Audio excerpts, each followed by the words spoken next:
DJ Payne here from Vision, and I'm very excited to talk to a new friend of Vision here over the old Zoom line. It is musician, guitarist extraordinaire, Joel Hunt. G'day, Joel. G'day, thanks for having me. It's a pleasure. We've been introduced by a mutual friend. We've got to do a big shout out to Nathan Plumridge here, who is another, legendary, musician, guitar player, songwriter, vocalist, all that good stuff. And he's connected the dots here. And I love the fact we're talking to you. You're up in Toowoomba right now, yeah? Correct, yes. Okay. Yeah, Nathan is a good mate of mine, yes. Okay, Yep. okay. So up into Toowoomba. Now, you're not the typical, Christian, Aussie Christian musician who's, trying to do, the next big pop song or anything like that. You're a guitar instrumentalist. Have I got that right? Correct, yeah. So guitar is sort of like electric guitar is kind of the main thing that I do, but yeah, do a lot of production and looking at the song as a whole, but yes, it's instrumental. So I'm a terrible singer, so I tend to stick to guitar.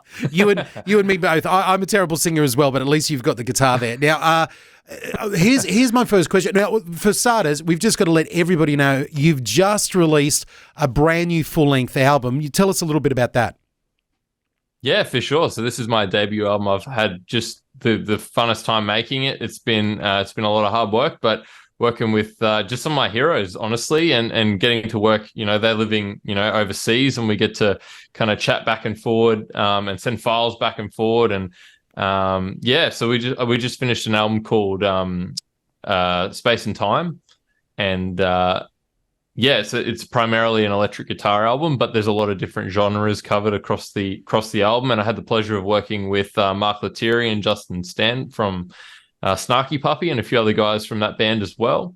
And then Norm Stockton, who is the bass player for Lincoln Brewster, and then consequently had Lincoln feature on a track as well, which was incredible. He tore me to shreds with the solo he played at the end, and that was really, really fun. Yeah. Well, he's been.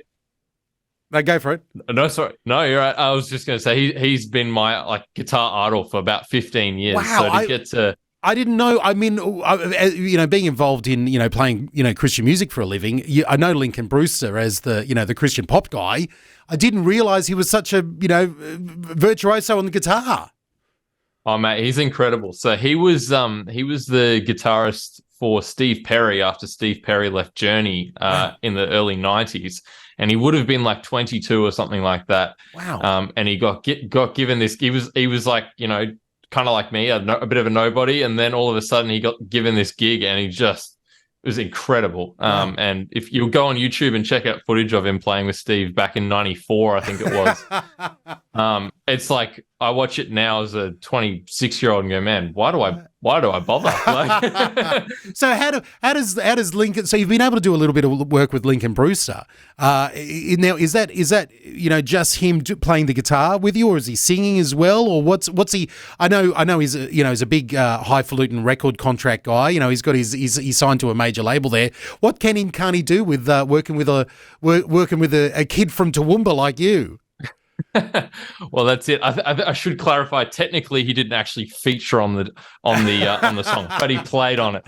So there's the record label type stuff. Yeah. No. So the way that happened was, well, like I said, I started working with the guys from Snarky Puppy, and so Mark Lettieri was the guy that sort of made the record, begin its process of happening, and then I found out through him that he was good mates and had done some stuff with Norm Stockton, and I was a huge fan of Norm because he played for Lincoln, and those two together have just the coolest chemistry when they jam. Yeah. And so it was through that. So Norm played bass on a couple of other tracks, and then I got in touch with him and said, man, I'm a huge fan. You literally played on my favorite record of all time, and which is Lincoln's Today Is the Day. And then we became mates through that, and I pitched the idea of writing a song together for the album, which was called Edge of Reality.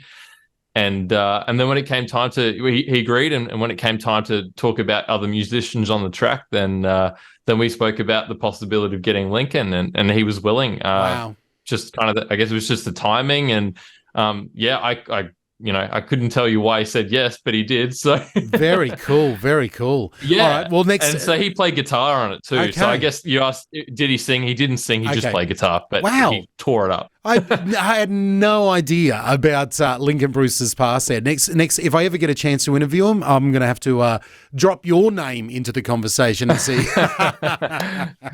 That's very cool. He'll probably be like, Joel, who again? Now, this question for you. When it comes to an Australian Christian artist, I mean, Australian Christian artists are going to have all the bells and whistles. They're going to have a whole team and singers. I mean, there's a very small market out there. It seems like if you're doing worship music, very, very straight ahead worship music, you're going to get some traction, on the radio. You're going to get some traction with people selling it.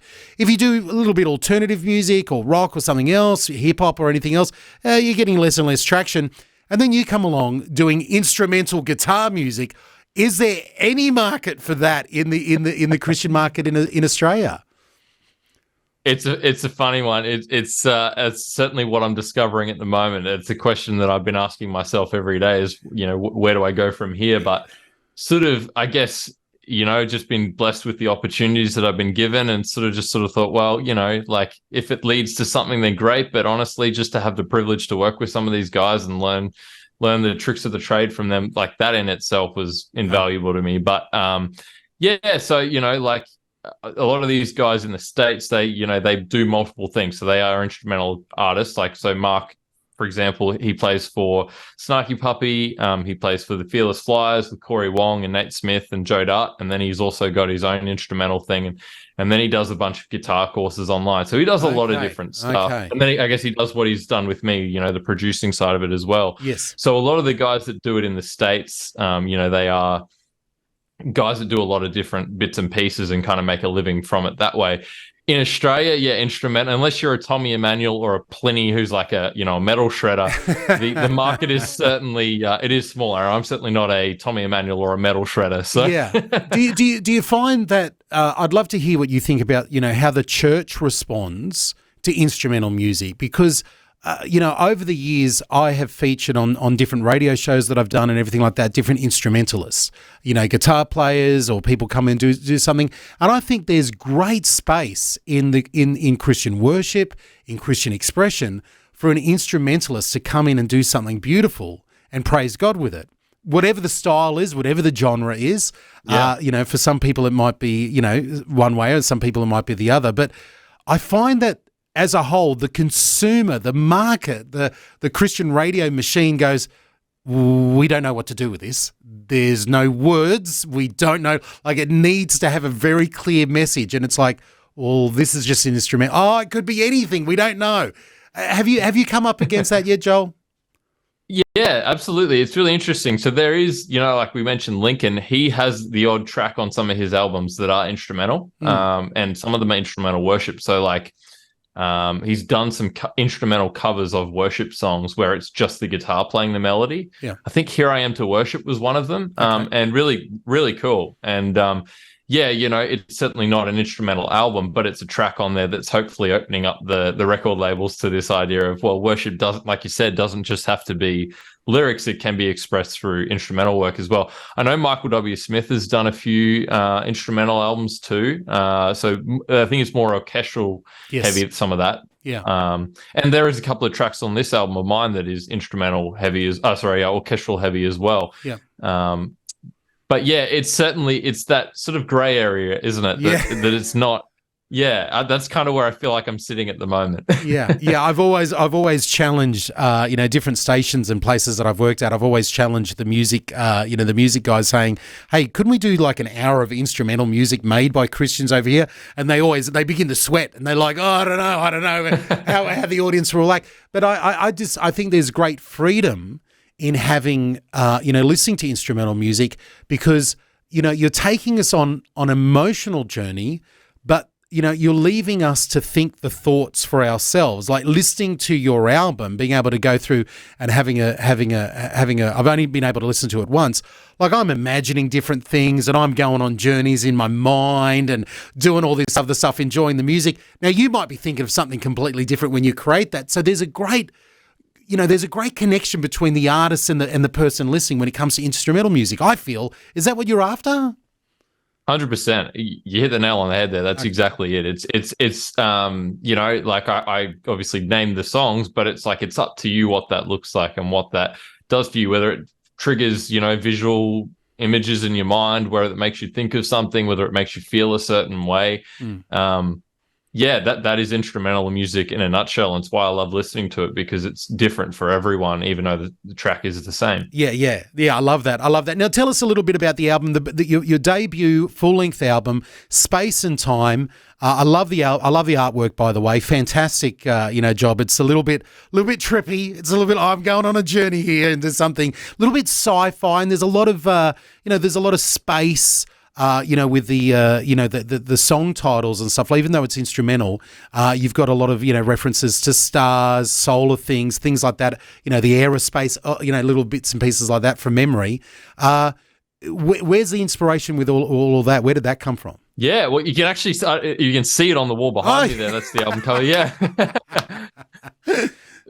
But yeah, 100%. So it's certainly one of those things that's always interest me. But I think also, like, it's certainly an area that brings me closer to God too. Like you think of Louis Giglio talking about space and some of his sermons, like the Indescribable series. It's like whenever I think about space and like it reminds me of just how small we are, how insignificant we are, but also how much God cares for us, which is really cool. But at the same time, it's just always been like movies, space movies, and things that, like, growing up as a kid, and even now, it's like I've always been really attracted to those kind of movies and images and that kind of thing, because it's kind of surreal and sort of not of this earth, obviously, it's just really cool. So it's always interested me, and I guess it was kind of portraying that through music, and like we were saying before, like that imagery that you get from creating music was inspiring me to write the music that I was. Kind of looking at those images of space, and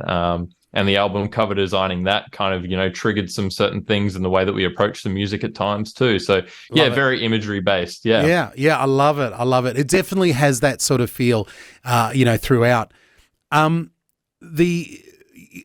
I don't know if you've ever seen, or you're old enough to have seen or heard, the classic tale of queuing the Pink Floyd album to the movie The Wizard of Oz. I don't know if you've ever heard about, people. I've heard a little bit about it. Yeah. So there's a whole, once you go down that rabbit hole, there's a whole world, of people who love to, queue up albums to movies and see if it matches the movie. When I was listening to yours, I was like, we've got to find some sci-fi movies to match up the audio to the visual here. I'd love to drop the needle at the beginning of your album on whether it's something science fiction or the classic Wizard of Oz, and see how it all lines up together, because I think it might be really cool. That's it. There's no hidden messages if you play it backwards or anything like that. Yeah, no darker imagery there. So the big question for you is, what's next? I mean, where do you go from here? You've released the album. Have we got is there any touring, playing live? Are you out there playing for other people? What do you do next? Yeah, mate, it's certainly one of those ones for me at the moment that I'm still figuring it out. Like I'm still playing for guys every now and again. So I do a little bit of work for a country rock guy named Mick Lindsay. Occasionally play with him, and I'm in a band around town that we do just cover gigs and that kind of thing. And that's just a bit of fun to go and play at some different venues around the place and just keep up your performance skills and that kind of thing. Honestly, I'd love to keep writing, and I would love to work on some more writing and recording over the next little while. Having the opportunities to meet some of the guys that I've met on this journey, I'd love to, expand those horizons a bit more and do a bit more of that.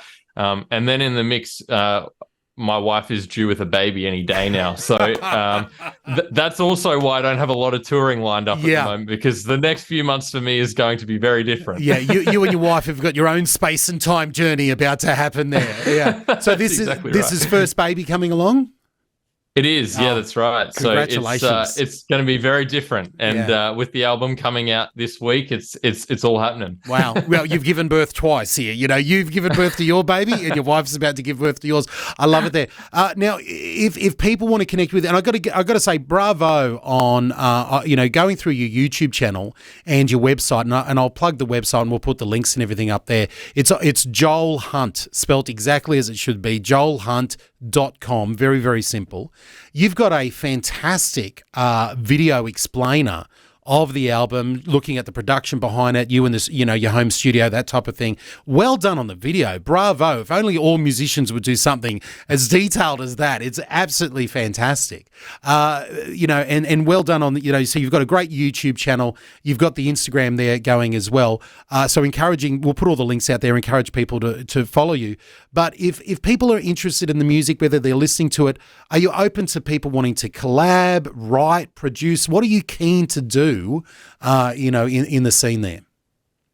Yeah, that's a good question. I have done a little bit of producing for other people in the past, and really enjoyed it. So yeah, love working with other artists that are passionate about similar types of music to me. And like we said, the genres on this album kind of span from rock to funk to electronic and orchestral. So I love kind of pushing the boundaries and not be limited to just one box all the time, and being able to kind of push the boundaries on different genres and the blending of them. So yeah, I do a bit of playing for other guys as well, like I mentioned, and I've done some producing for others in the past and have enjoyed collaborating with other artists on this project. So yeah, I love a bit of variety and getting to do all of those things. I teach music as well. So music is kind of, my life. So it's, if I'm not teaching it, I'm playing it. If I'm not playing it, I'm writing it. And if not writing it, I'm teaching it. Right. So I'm just doing all those things with music. That's so good. That's so good. Well, listen, if you ever make it down off the mountain of Toowoomba there, with a baby in tow, wife and baby in tow, if you ever come on down, please pop into the studios. We'd love to host you in here. We do, we're about to launch. We've had a whole string of amazing performances in our video studio. We call it Studio One, and it's the Vision Sessions. I'd love to see a little bit of, the fretboard getting worked out there with a bit of instrumental, version. Sounds there. Great. Yeah, to do something there. So that'll be really interesting to see, because the Vision Sessions are all like acoustic sessions, just one person doing their thing, or maybe a few people singing acoustically. It'd be really, really interesting to see what you would come up in that space, and maybe let you experiment a little bit in there and do something cool there. We'd love to host you if you're ever down for that. That sounds like a lot of fun. I'd definitely be keen for that. Yeah. We might have to, you might have to get, Nathan Plumridge or some sort of backing band to, come and help you out along with that.